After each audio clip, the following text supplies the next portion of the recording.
Aloha. This is what you're like when you're in front of a fucking computer. Jesus. Wow. Hold on. Let's. Mmm. Wow. That was blinding. Oh my gosh. Got some Ganesh going down here. Not down here. No, that would be funny too. Right here.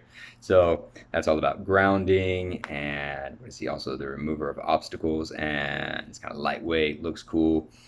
Yeah. So new moon in Virgo today, September 6th, is about, not really sure.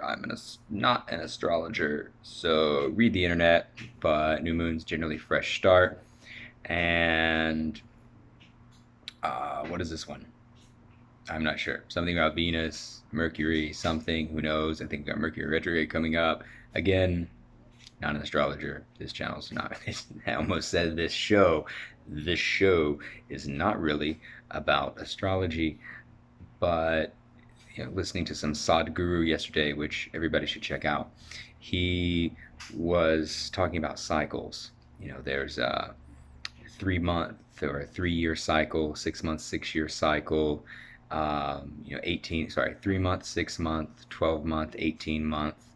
Um, Something. There's like a 3 year cycle, a 5 year cycle, and on and on. And I think the longest cycle he said was 144 years or 100 and some number of years. And it does feel like for me, counting back 3 years, yeah, I'm kind of in a 3 year cycle. And where I was 3 years ago, trying to change my life and get clean and improve my life in so many ways. I feel like I'm at that exact same point then as I am now, except this time. Um, and here's the thing: if for me, and maybe this is for you too, you think about your relationships, who you date, um, who's in your life, the jobs that you take, accept, that you hate, the foods that you eat, the way that you're. I just got a message from an interesting person, a very, very, very dear friend in my life, and I wish her the most love and joy that is out there. Um, and I'm actually going to look up what I think that she sent me. So bear with me on this journey. And where was I? Oh, that if we if we don't change the cycle or break the cycle, then we're doomed to repeat it. And you can live a pretty prosperous and a pretty joyful life in a lot of ways, um, by following the cycles and by adhering to the cycles. But you can't really break out of the cycles. Um, you can't really experience real joy and real enlightenment unless you break out of the cycles or unless you ride the cycles. And so here we are. Boom. So pull up this poem that she shared with me earlier today and read it to you guys in a moment. But the point that I wanted to make is, everything is cyclical. Your life is cyclical, and the more that you're in touch with what your body needs and where the universe is and all that energy, the more that you can decide, to where that pull of attraction is on you, and even how to break out of that, those karmic cycles. So um, yeah, I feel like this is a huge fresh start for me. I feel like the universe is giving me a lot of positive signs to move forward, um, even with my grandmother's passing. And speaking with my therapist today, I am going to go to the forest somewhere in Hawaii, I think beside a really beautiful stream that I love, and offer a ceremony for her.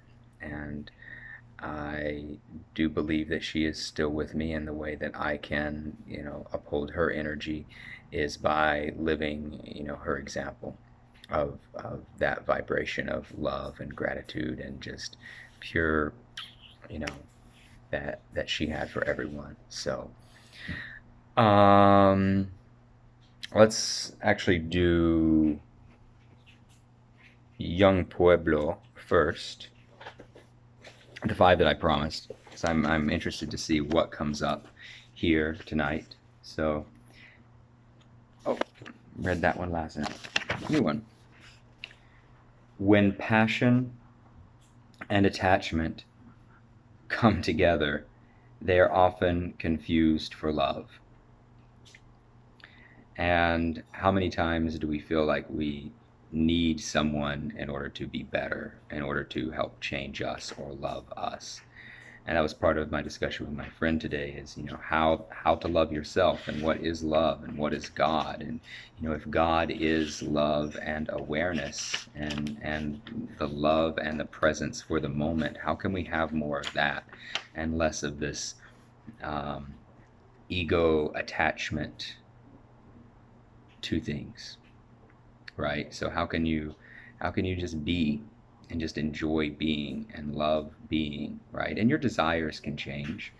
Um, that's natural and fine, and that's in ask and it is given as well, and probably the Bible somewhere. It's all the same, but not being attached to something, not being attached to the outcome, and not being attached so much that you are enmeshed and deny something else its change or get butthurt if it does change, right? And then your responsibility is to manage that emotion yourself. Comment below, like this video if you agree or disagree or would like to add to this conversation. Thanks.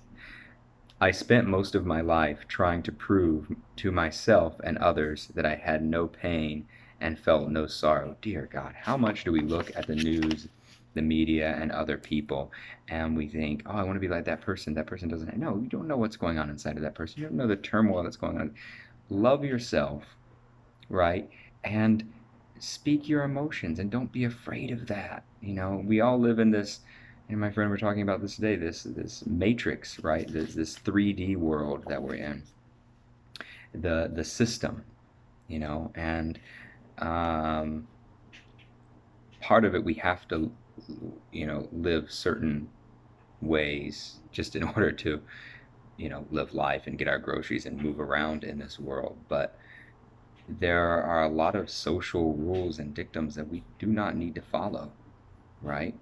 And at the end of the day, we all just want to love and be loved, so sharing your pain is also a way to open up and receive love. Some people hit rock bottom before they change themselves drastically because at the distance they can best see who they really want to be.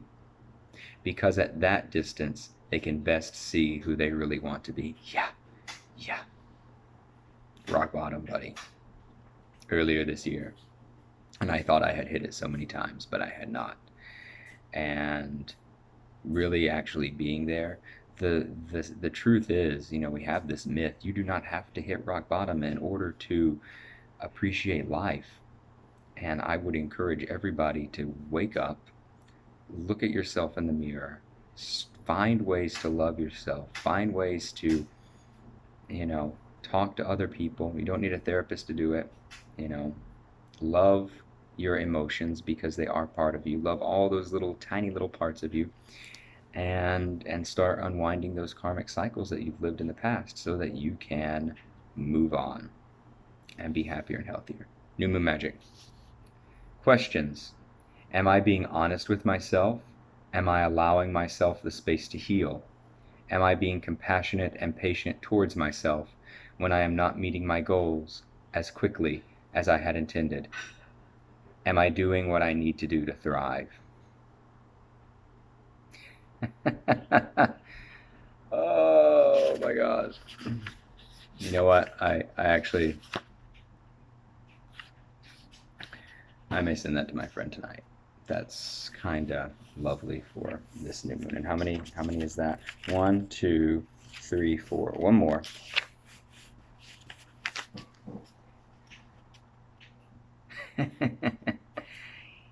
Ego is self-doubt, self-hatred, anxiety, narcissism, fear of others, harshness, impatience, a lack of compassion, and illusions. I'll read one more just because Jesus, it has to be tonight. So, ego sees problems, consciousness sees solutions. So, there you have it. Find awareness, find consciousness. Your ego will attach to its little things.